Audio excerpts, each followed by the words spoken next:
రంగుల రాట్నం అలా మొదలైంది. మధ్యాహ్నం 1 గంటకు మీ ఈటీవీలో. ఎవరే క్రిమినల్? నిన్ను రంగుల రత్నం కథలో ఇప్పటివరకు జరిగిన విషయాలు ఒక ఎత్తైతే ఇప్పుడు జరగబోయేది మరో ఎత్తు. ఇంట్లో చిన్న విషయంతో మొదలైన సమస్య కాస్త పెద్ద గొడవగా మారే పరిస్థితి వచ్చింది. అసలు విషయం ఏంటంటే, ఒకరి మాటను మరొకరు తప్పుగా అర్థం చేసుకోవడంతో ఇంట్లో అపార్థాలు మొదలయ్యాయి. అందరూ తమకు తెలిసిన విషయాన్నే నిజమని అనుకుంటున్నారు. కాని వాళ్లకు తెలియని ఒక విషయం మాత్రం తెర వెనుక దాగి ఉంది. ఇక్కడే అసలు సస్పెన్స్ మొదలవుతుంది. ఎప్పటినుంచో దాచిపెట్టిన ఒక నిజం ఇప్పుడు బయటకు వచ్చే పరిస్థితి కనిపిస్తోంది. ఆ నిజం బయటపడితే కుటుంబంలో ఉన్న కొన్ని సంబంధాలే మారిపోయే అవకాశం ఉంది. మరోవైపు ఇంట్లో జరుగుతున్న ప్రతి సమస్య వెనుక ఎవరో కావాలనే చేస్తున్నారేమో అనే అనుమానం మొదలవుతుంది.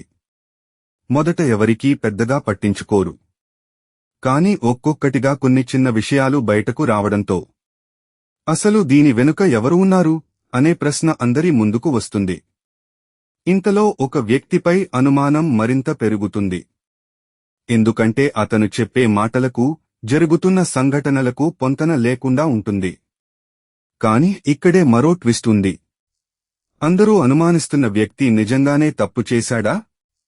లేక అసలు తప్పు చేసిన వ్యక్తి ఇంకెవరైనా ఉన్నారా?